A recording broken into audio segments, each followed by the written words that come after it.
Whether it is your fancy smartphone or a basic model, behind everything there is some code telling it what to do. Now look at our country, India. We are a land of immense diversity. If you travel a few hundred kilometers, the language changes. Someone is speaking Hindi, someone is speaking Tamil, Bengali, Marathi, Telugu. So many beautiful languages. And somehow, we all communicate and get things done. The digital world is absolutely no different, Baba. It is exactly the same.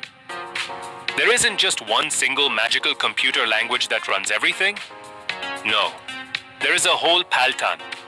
Thousands of different programming languages out there in the market. So what exactly is a programming language? Let's break it down in simple terms. It is nothing but a specific set of terms, commands, and directions. Developers use these rules to talk to the computer so that it can produce a proper output. That output could be a beautiful website, a mobile app, a video game, or basically any software you can think of.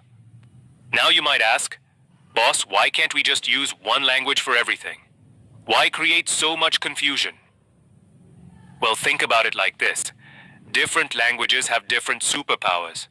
For example, if you look at the websites we visit every day, like online shopping portals or booking sites, they heavily rely on languages like JavaScript, Python, and Java.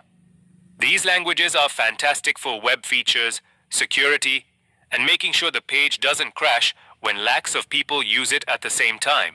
But on the other hand, if you want to build something incredibly heavy, like a high-end 3D video game with massive graphics or a heavy-duty desktop application, then JavaScript won't cut it. For that, developers across the globe blindly trust C++. Why? Because C++ is like a heavy-duty engine. It can handle the most complex graphics and calculations without breaking a sweat. And then, of course, we have HTML and CSS. Let's start at the very beginning. What exactly is HTML, and why do I need it? Let's break it down from the basics and build our way up. HTML stands for Hypertext Markup Language. It uses markup to describe the structure of web pages. The structure is built up by elements, and they are represented by tags. Tags label pieces of content such as heading, paragraph, table, and so on. These tags aren't shown in the page, but are used to display content in different ways. That's a lot to digest, so let's go into it. First, let's try it together. Don't worry about understanding, it'll all click as we work through it. We start by declaring that this is an HTML document. The HTML is the root element of any HTML page. The head contains meta information about the document. The title element specifies a title for the document. The body contains the visible page content. Finally, the H1 defines a large heading, while P defines a paragraph. With everything set in the order, let's go into the explanation of how tags work.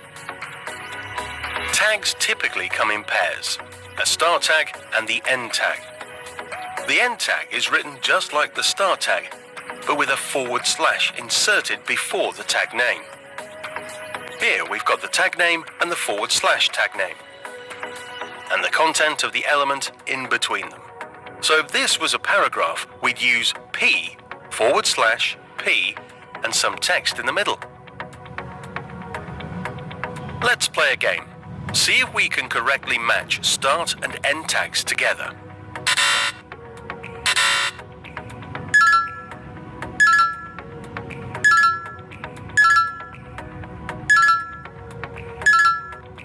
So, what turns HTML code and elements into a viewable website? Well, that's where web browsers come in. The purpose of a web browser, be it Chrome, Firefox, Edge, or Safari, is to read HTML documents and display them. But the browser does not display the HTML code. Instead, it uses it to determine how to display the document. Let's see what kind of building blocks are hidden behind this web page.